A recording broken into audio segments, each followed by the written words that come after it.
কথায় আছে ওস্তাদের মার শেষ রাতে, আর ঠিক তেমনি জ্বালানি সংকটকে কেন্দ্র করে যখন যুক্তরাষ্ট্রের চাপ বাড়ছে, তখন এক কৌশলী চাল ইয়ে বৈশ্বিক রাজনীতির দাবার বোর্ডে নতুন খেলা শুরু করলেন রাশিয়ার প্রেসিডেন্ট ভ্লাদিমির পুতিন।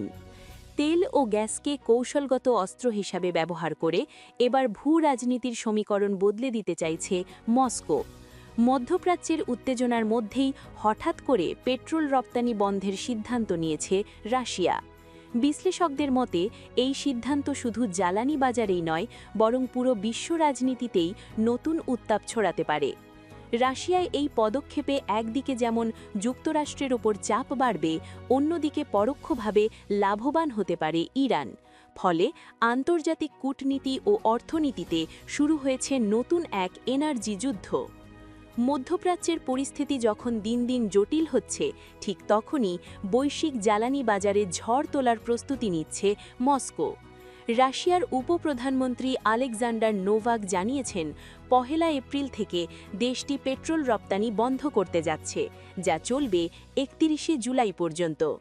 রাশিয়ার দাবি, মধ্যপ্রাচ্যের চলমান সংঘাতের কারণে আন্তর্জাতিক বাজারে জ্বালানির দামে অস্থিরতা তৈরি হয়েছে, তাই নিজেদের অভ্যন্তরীণ চাহিদা নিশ্চিত করতেই এই সিদ্ধান্ত নেওয়া হয়েছে।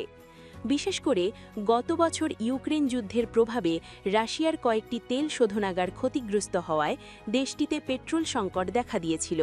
সেই অভিজ্ঞতা থেকেই এবার আগাম সতর্কতা নিচ্ছে মস্কো।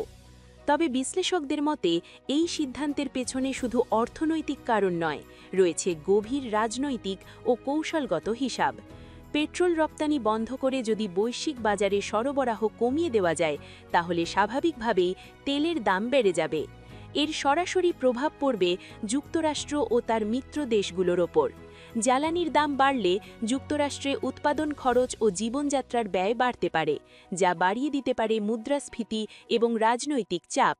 এছাড়া ইউরোপের দেশগুলো যারা ইতোমধ্যে রাশিয়ার জ্বালানির ওপর নির্ভরতা কমানোর চেষ্টা করছে, তারাও নতুন করে সংকটে পড়তে পারে। ফলে অনেকেই রাশিয়ার এই পদক্ষেপকে সরাসরি জ্বালানি যুদ্ধ হিসাবে দেখছেন। এই পরিস্থিতিতে সবচেয়ে বেশি সুবিধা পেতে পারে ইরান। পশ্চিমা নিষেধাজ্ঞার মধ্যেও দীর্ঘদিন ধরে বিকল্প উপায়ে তেল রপ্তানি করে আসছে দেশটি। এখন যদি বৈশ্বিক বাজারে সরবরাহ কমে যায়, তাহলে ইরানের তেলের চাহিদা ও মূল্য দুটিই বাড়বে। এর ফলে শক্তিশালী হতে পারে দেশটির অর্থনীতি। বিশ্লেষকদের মতে এটি ইরানকে সহায়তা করার একটি পরোক্ষ কৌশল হতে পারে। সরাসরি যুদ্ধে অংশ না নিয়েও জ্বালানি বাজার নিয়ন্ত্রণের মাধ্যমে মস্কো তেহরানের পক্ষে অবস্থান নিচ্ছে।